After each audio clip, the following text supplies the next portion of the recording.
Good morning. My name is Carl Wolf, and I was a precision electronics photographic repairman with a top secret crypto clearance in the United States Air Force. I was stationed at Langley Air Force Base in Virginia. In 1965, in mid-1965, I was loaned to the Lunar Orbiter Project at NASA on Langley Field. Dr. Colley was in charge of that project. They had problems with a piece of electronic equipment that was bottlenecking their production of photographs. I went to the facility, and when I walked into the facility, there were scientists from all over the world.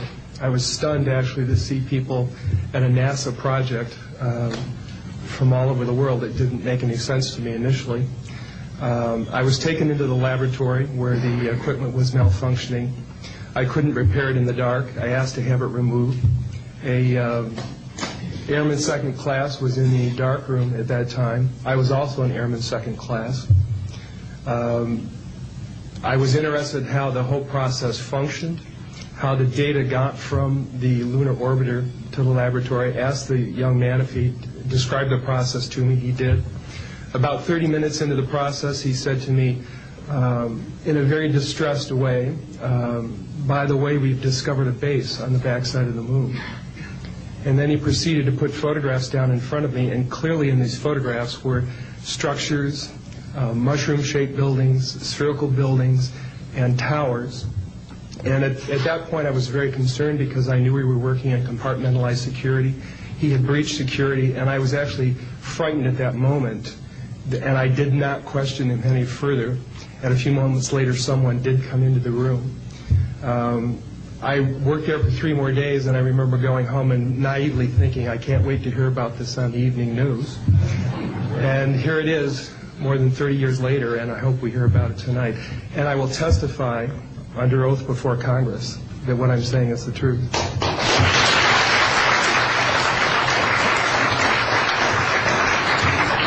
Thank you, Carl. Good morning, everyone. My name is Donna Hare, and I worked at Philco Ford Aerospace from 1967 to 1981. During that time, I was a design illustrator, draftsman. I did the launch slides and landing slides, and also projection plotting boards, lunar maps for NASA. We were a contractor, but most of the time I worked on site, in Building 8.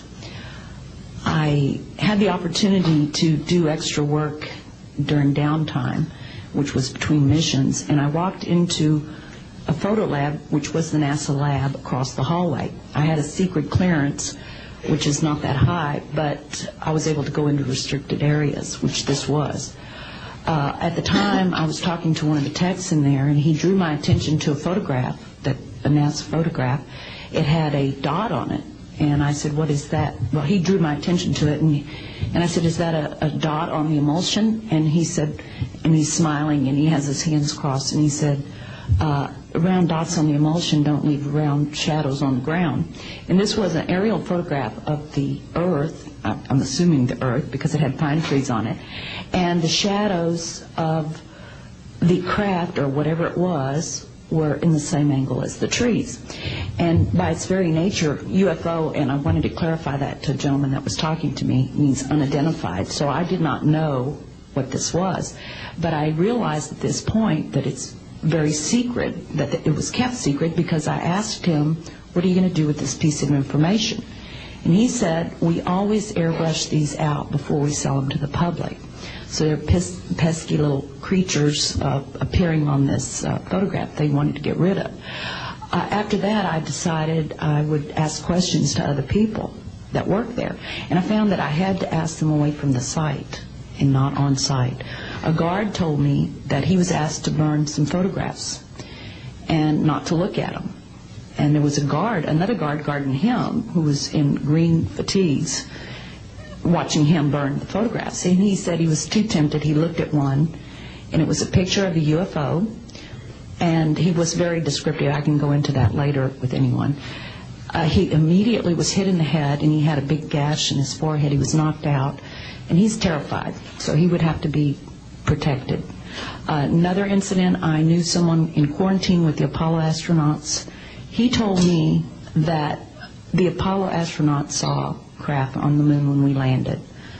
And that is what he told me. And he also was afraid, he said that the astronauts are told to keep this quiet. They're not allowed to talk about it. So I do want to let you know that I worked out there for a number of years, and I ran into this. So it's not something everyone knows that works out there for a long time. My boss didn't know about it. Some people that sat right next to me didn't know about it. It's very strange because I don't know how they can do it, but they can let some people know about it and then others not. I'm willing to testify before Congress that what I'm saying is true, and thank you very much.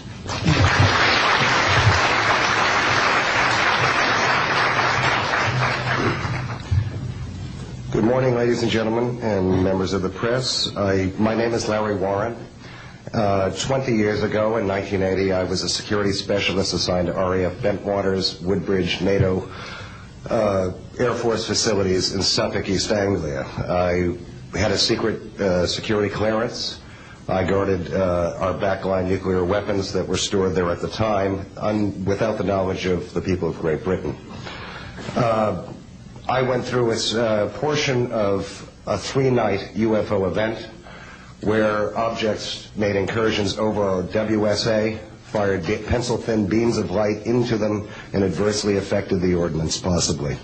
These objects were on the ground on 2 different nights. Potentially there was another life form seen. This is an unpopular truth.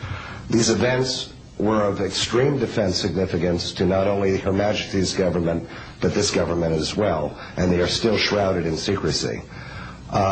They are very complex, they are very vast. This is more about a human rights issue than just a UFO issue. 20 years ago, this room would be empty. I see a turn in history. This is history in motion, but unfortunately it's history with the security classification. I would be more than honored to swear under oath that I experienced what I did, I saw what I saw. These events produced not only, after numerous denials by this government, a memo by Lieutenant Colonel Charles Holt, our deputy base commander, which reads like science fiction. It also produced, years later, an on-site audio tape he made as these objects performed their feats and did what they did and violated airspace. These events are of extreme defense significance. I hope my brothers in arms that went through these events will be given immunity at some point and be able to join us here. It is an honor to share the stage with all of these people. And I think for all our children, my son Dennis, God bless you, son, we can change the world. You're heroes for being here also, and I will testify in front of Congress if asked to. God bless. Thank you.